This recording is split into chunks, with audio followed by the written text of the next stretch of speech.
সবজি আমার হয়ে গেছে, এই যে মূলো সেদ্ধ হয়ে গেছে, আলু তো সেদ্ধ হবেই মূলো যখন হয়েছে, ঠিক আছে।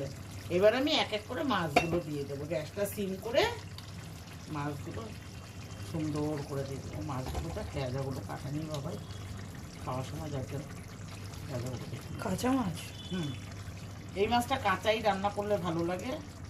আমি আমার শ্বশুরবাড়িতে এসে খেয়েছি, এই মাছটা ভাজতে গেলে না স্বাদও নষ্ট হয়ে যায়, আর হলো ভেঙে যায়, তারপরে ওপরের ছালটা উঠে যায়, ঠিক আছে।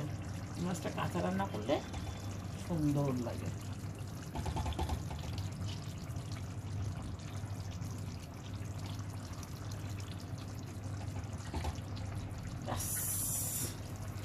একটু হাতটা দিয়ে দিই।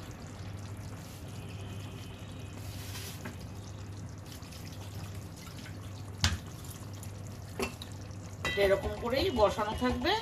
ধনেপাতাটা এখন দেব না, ধনেপাতাটা একটু পরে দেব। এরকম করে অন্তত 10-15 মিনিট থাকবে।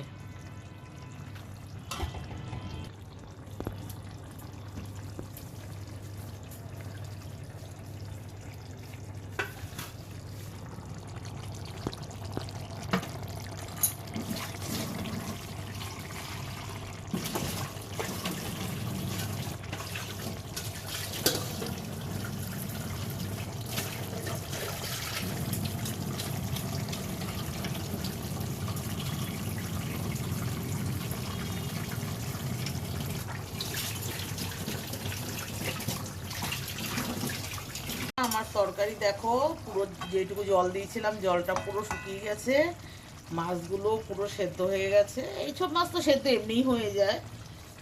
আমি এবার ধনেপাতাটা দিয়ে দেবো। ধনেপাতাটা কেটে ধুয়ে রেখেছিলাম, এই সুন্দর করে এখন উপর দিয়ে ধনেপাতাটা দিয়ে দেবো।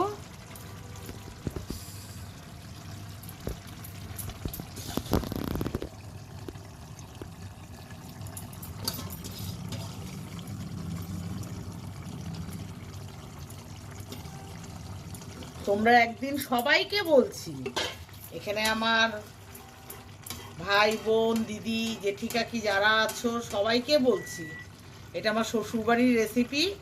আমার শ্বশুরবাড়ি তো বাংলাদেশের লোক, আমি ওনাদের কাছ থেকে অনেক কিছু শিখেছি, আমি আস্তে আস্তে দেব। এটা আমার শ্বশুরবাড়ির রেসিপি, দুর্দান্ত লাগে খেতে। টমেটোটা টক টক টক লাগবে, একটু টক টমেটো, যেটা কাঁচা টমেটো এটা একটু বেশি করে দেবে। এরকম করে গরম ভাত, এই এক তরকারি দিয়ে ভাত খাওয়া হয়ে যায়, আর কিচ্ছু লাগে না।